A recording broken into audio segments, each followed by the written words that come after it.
আসলাম পুলি পিঠার একটা রেসিপি নিয়ে। তো তার জন্য নিয়ে নিয়েছি চালের গুঁড়ো, কড়াইয়ে দিয়ে দিচ্ছি পানি এবং পানিটা ফোটার পর দিয়ে দেবো লবণ।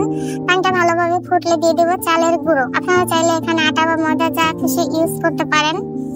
তো আমি এখানে যেহেতু চালের গুঁড়ো দিয়ে বানাচ্ছি, তো আমি 10 মিনিট ধরে এটাকে নেড়ে চেড়ে ভালোভাবে সিদ্ধ করে নেব, যতক্ষণ এটা রুটি বানানোর উপযোগী হয়। দেখেন আমার আটাটা কিন্তু সিদ্ধ হয়ে গেছে। এবার ঠান্ডা করে একটা প্লেটে নিয়ে হাত দিয়ে ভালোভাবে এটাকে মুথে নেব বা ম্যারিনেট করে নেব।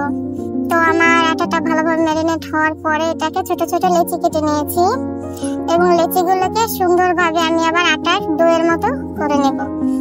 দেখেন আটা দিয়ে জাস্ট আমরা রুটি যেভাবে বানাই সেম প্রসেসে এটাকে আটার একটা ডো বানিয়ে নিলাম। এবং দেখেন এখানে আমি সবগুলোকে আটার ডো বানিয়ে নিয়েছি। তো এরপর দিয়ে দেব হচ্ছে আমি আটা এবং আটার মধ্যে আমি রুটিগুলোকে সুন্দর করে বেলবো। যখন এটা রুটির মতো সুন্দর করে বেলা হয়ে যাবে, তো এখানে দেখেন আমি আগে তৈরি করে রাখছি হচ্ছে নারকেল এবং গুড় দিয়ে একটা পুর।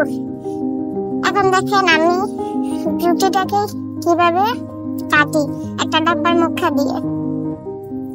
এটা করার কারণ হচ্ছে প্রত্যেকটা ডো যাতে একই সাইজের হয়, এবং এভাবে যদি আপনারা বানান তাহলে দেখা যাবে যে অনেকগুলো বানানো যাবে এবং দেখতে একই সাইজের হওয়ার কারণে অনেক সুন্দর লাগবে।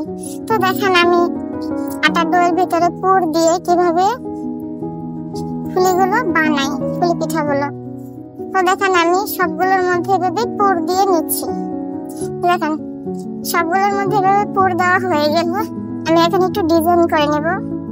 দেখেন ডিজাইনটা করার সময় কিন্তু খুব সাবধানতা অবলম্বন করতে হবে এবং ধীরে সুস্থে করতে হবে, না হলে পিঠাটা ভেঙে যাবে। তো সুন্দর করে আমি সবগুলো পিঠাতেই এভাবে ডিজাইন করে নিচ্ছি এবং আমি কিছু পিঠা এখান থেকে ডিজাইন ছাড়া রাখছি, এবং কেন রাখলাম সেটা একটু পরে বলতেছি। কারণ পিঠাগুলো আগে একটু ভালোভাবে ডিজাইন করে নেই। আপনারা একটু মনোযোগ সহকারে দেখে নেন যে পিঠার ডিজাইনটা আসলে কিভাবে করে। এটা খুবই সহজ, একটু মনোযোগ দিয়ে দেখলেই এটা করা যায়। এভাবে আপনারা প্রত্যেকটা পিঠাই ডিজাইন করে নিতে পারবেন, এতে পিঠাটা দেখতে অনেক সুন্দর লাগবে। তো দেখেন আমার ডিজাইন করা পিঠাগুলো কত সুন্দর লাগছে দেখতে। তো আমি আরেকটা প্লেটে দেখেন ডিজাইন ছাড়া কিছু পিঠা বানিয়ে নিয়েছি। এবার ডিজাইন ছাড়াগুলো আমি কি করব, একটা শুকনো কড়াইয়ের ভিতরে ভাজতে দিব।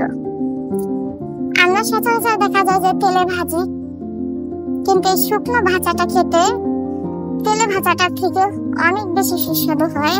এটা আপনারা ভেজে খাওয়ার পরে বুঝতে পারবেন। কারণ পিঠাগুলো দেখেন উল্টে পাল্টে নেড়ে চেড়ে ভেজে নিচ্ছি। আমার শুকনো পিঠাগুলো মোটামুটি ভাজা শেষ। এবার কড়াইয়ে দিয়ে দেব তেল। এবার নকশি করা পিঠাগুলো আমি তেলের ভিতরে ভাজবো। দেখেন একে একে সবগুলো পিঠা আমি কড়াইয়ে দিয়ে দিয়েছি।